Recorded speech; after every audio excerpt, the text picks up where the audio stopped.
Hey everyone, welcome back to another video. I hope you're all doing well. Today, we'll discuss a tragic case involving a police officer in Raleigh, North Carolina, and the life-changing events his family faced on that day. We'll walk through the timeline, the investigation, and the personal impact on his wife and child.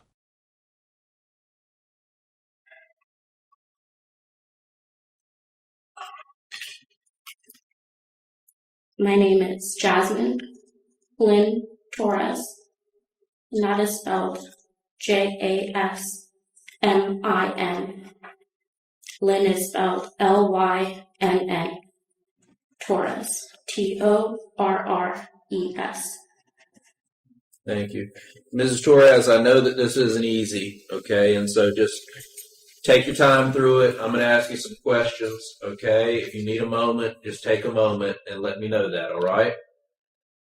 Yes. All right. So, Jasmine, you were married, correct? Correct. And what was your husband's name? Gabriel Jesus Torres. How long were you married to Gabriel? We got married on June 2nd of 2018. Did you two have any children? We did. Tell me a little bit about your child.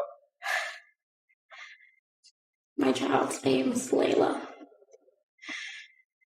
How old is Leila now? She's 5 now. How old was Leila in October of 2022? In October of 2022, our little girl had just turned 2.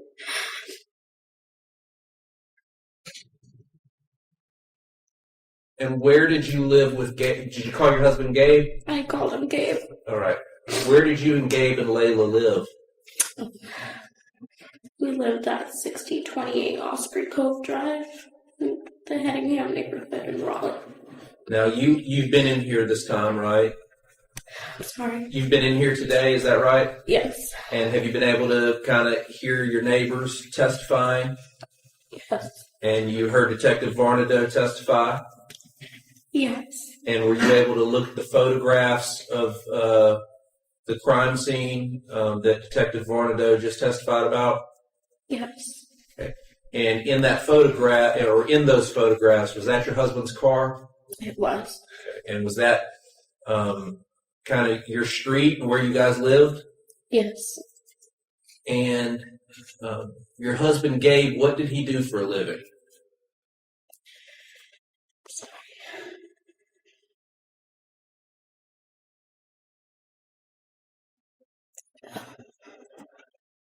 My husband was a police officer for the city of Raleigh.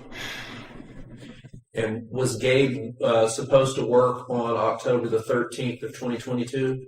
Yes, he had an overnight shift. And when you have an overnight shift, does that mean you have to go in around 6 p.m.? Yes, he would have had the 6 p.m. to 6 a.m. shift. So he would have to go in before 6 a.m. or 6 p.m. so that he could get there and get ready. Is that right? Yes. Jasmine Torres explained that she was married to Raleigh police officer Gabriel Gabe Torres, and they had a 2-year-old daughter, Leila. The family lived in the Hedingham neighborhood, and on October 13, 2022, Gabe was scheduled for his overnight shift. How do you think families cope when a parent works long overnight hours? Now, Gabe, did he wear his uniform into work, or did he change once he got to work? That was a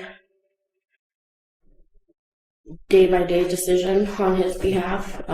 He was in the Marine Corps prior, and they're taught not to leave home wearing their uniform. Their uniform is to be only worn on base. So his Marine mentality carried into his police mentality, and it took him some time to break away from that. But for the most part, he didn't like to wear it out as an identifier, but I believe he got comfortable as the year went on, just being neighborly with everybody, and so sometimes he would wear it out, but most times no, he would get dressed at the department. And you saw Mr. Poole testify, is that right? Yes. Okay. Did he live near you guys? Yes. You saw Mr. Green testify, Roderick? Yes. And did he also live near you guys? Yes. We saw those kind of photos. Are they townhouses that surrounded that part of the cul-de-sac? Yes. Do you still live there? I do not. And did you leave after this? Not immediately. I officially moved March, April of 23. March, April time frame of 23. So several months after. Yes. On the day that Gabe was killed, okay, I want to talk to you about that. Can you kind of walk me through what you were doing that day before all of this happened?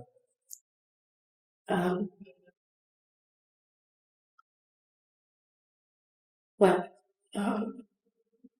he had worked the overnight shift.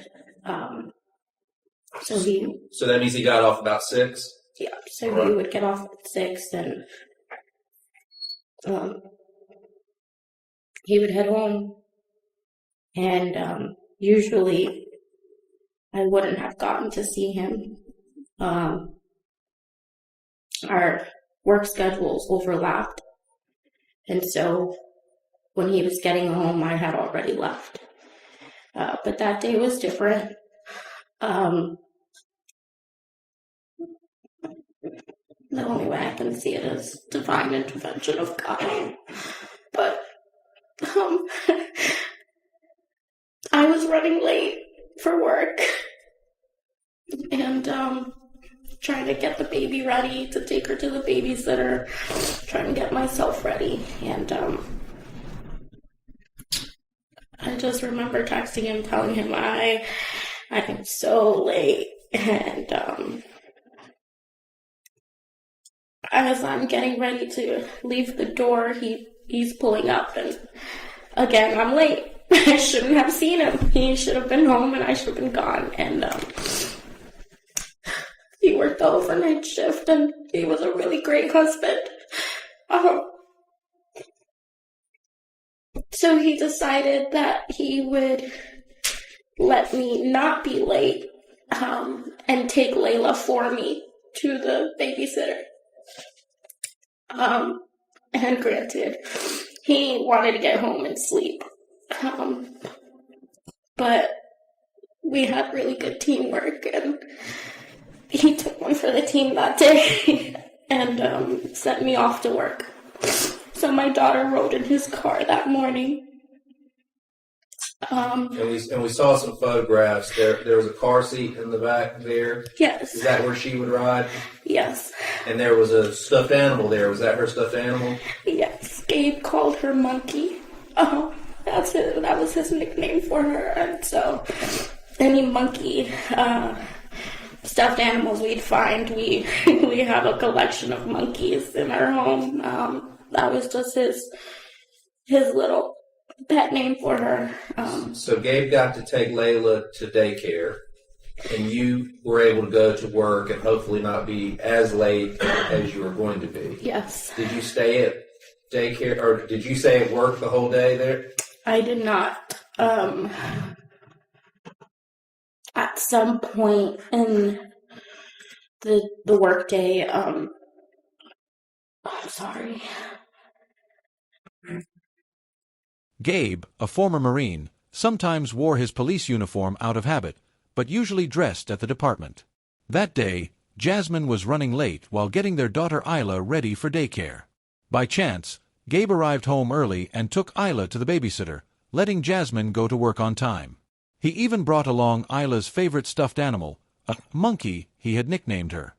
At some point in the workday, a transformer blew in the neighborhood, and our office lost power. And again, divine intervention. I just,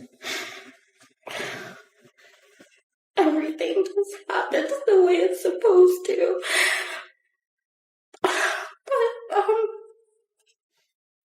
my manager went around after some time of trying to get the power back on. They realized we're going to be there all day just sitting there and doing nothing. So they told anyone who had the capability of working remote, which I did, that they were free to go home to finish off the workday. And so I said, okay, packed my things and headed home, and that was around noon.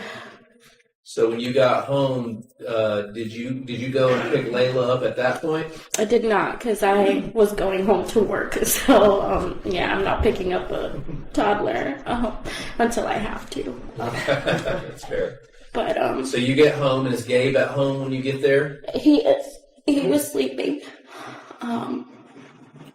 Because he worked the overnight, so he was getting his rest. And then I was able to, when he woke up, give him a hug and be with him and spend some time with him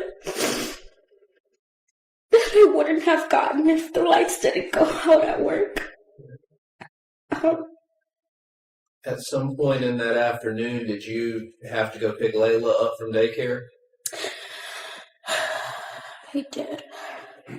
And did you drive to go do that? I did. And when you were going, do you remember around what time that would have been?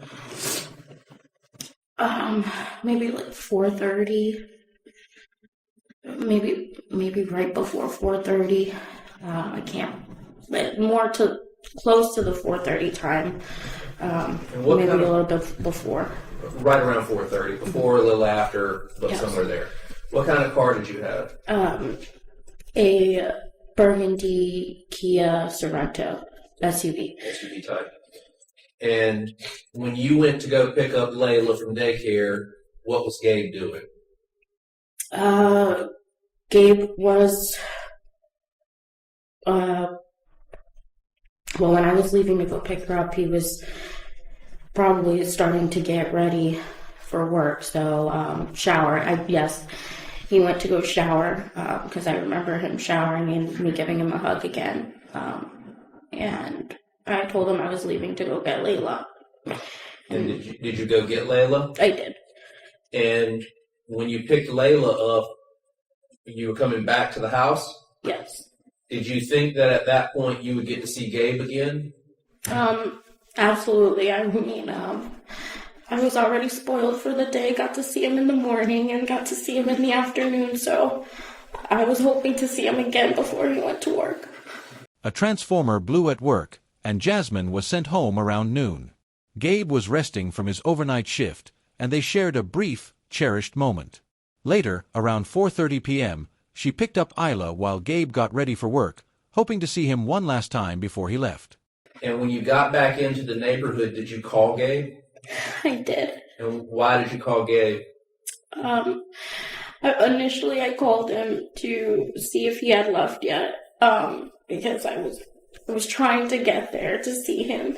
Annoying wife things, like, I couldn't get enough of him and I wanted to see him. But he had told me, like, he was leaving for work, like he was heading out, and during that call, we both heard gunshots happening. Did you know it was gunshot when you heard it? No. What did it sound like to you? Just honestly, metal. I can't even really pinpoint what I felt during the call, what it felt like, the sound, but it just didn't feel right. It was just some weird sound that didn't feel right, and Gabe knew. I'm sure Gabe knew, and so he told me to be careful and that he was going to check it out. Well, let me ask you, when you heard this sound, how far were you from your house? You were in the neighborhood?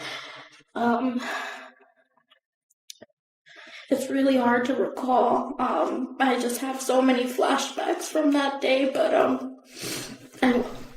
well, let me ask you this way. I keep seeing a stop sign, so I'm thinking I'm in either approaching to enter Hedingham or at a stop sign in Hedingham. I can't recall. Let me ask it to you this way. When you hear this noise, do you hear it with your ears as in it's around you, or do you only hear it through the phone, or both? Both. Okay, so it's close to you, whatever this noise is, close enough for you to hear it outside the phone and in your car. Yeah, we were both able to hear it. All right. And you say that he made a comment to you to be careful and that he was going to maybe go check it out. Did you hear any more of those? Did y'all stay on the phone at that point? No. Did you hear any more of what you believe to be gunshots after you got off the phone at that time?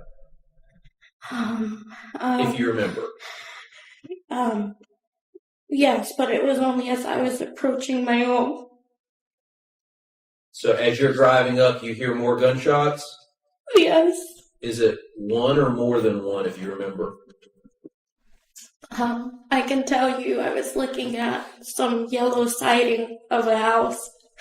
I don't know which house, but it was right before rounding, getting off of Black Wolf Run, heading into the Osprey Cove section where we lived, and so before I rounded that corner, I heard like clacks. Like, that's how I can describe it, was clacks. And so more than one? Yes. And when you heard those noises, you keep driving towards your house, is that right? Yes. And do you pull in your driveway? I do. And As Jasmine returned to the neighborhood, she called Gabe to check if he had left, but during the call, they both heard unsettling gunshots nearby. Gabe urged caution and said he would check it out. Approaching their home, Jasmine heard more shots, sharp and rapid, echoing through the streets of Osprey Cove. She continued to the driveway, unaware of the tragedy that awaited. Thanks for watching. Don't forget to like, subscribe, and share your thoughts in the comments. What would you have done if you were in her situation?